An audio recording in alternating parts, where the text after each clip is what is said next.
We bring in Chief Meteorologist Betsy Kling. You alluded to it. This weather felt perfect outside. So what kind of forecast are we looking at for the rest of the week? Well, the good news is things are kind of stubborn when it comes to high pressure. And when we get really dry all of a sudden, typically we get to last. It'll last. We get to enjoy it a little bit longer. Let's take a look at what's happening with this forecast. As far as our weather impacts for the week ahead, it's pretty easy, right? Very pleasant conditions here for the beginning of the week. Saturday, we could have some impacts to your outdoor plans with a few showers and maybe a rumble of thunder, but then even late next weekend, things are looking pretty good. As far as this evening, no problems on the weather impacts. We have temperatures that are in the 60s. We'll fade back into the 50s. Tomorrow morning, 40s will greet many of us as we wake up in the morning and step out the door. So sweater weather is definitely here, but just for a little while, because this is still very much summer in Cleveland, and we have the swing that's going to be happening to take us back to more warm temperatures. High pressure's in control. It's actually banked just out to the west of us, and you can see exactly where it is. We get this clockwise swirl of the wind pattern. The air is actually descending in the atmosphere, and then it spreads out in that clockwise pattern, and that's why we have been treated to the cooler air that's coming out of eastern Canada. It's also dry air right now.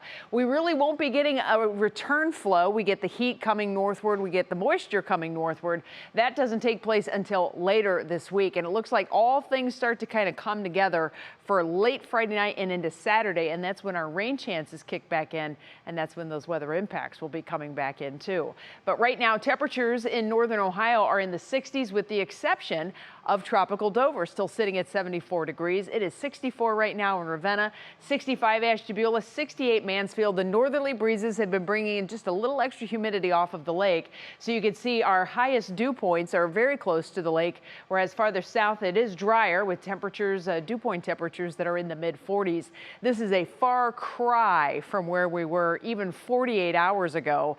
And now looking ahead for the rest of the week, we stay very comfortable for the week ahead, all the way until we get to Friday and Saturday. That is not only when I mentioned more humidity comes in, therefore our rain chances will come back into play, but we're also going to start to import a little bit more in the way of some heat. So in your National Design Mart hour-by-hour forecast, the mostly clear skies will continue into the overnight, and that will allow temperatures to drop back.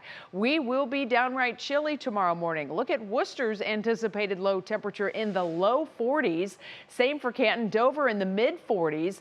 Meanwhile, right along the lakeshore, where we get that lake influence, it will be considerably warmer in the 50s to begin the day tomorrow, but all of us will probably need some sweaters or a light jacket as you step out the door.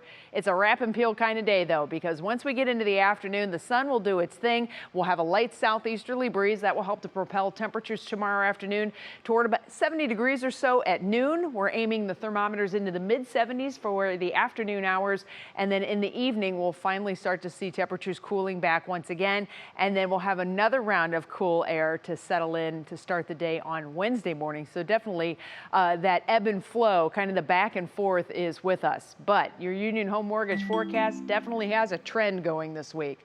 With the sunshine and eventually that return flow, you can see that the temperatures really start to crank back up, back above average by Thursday.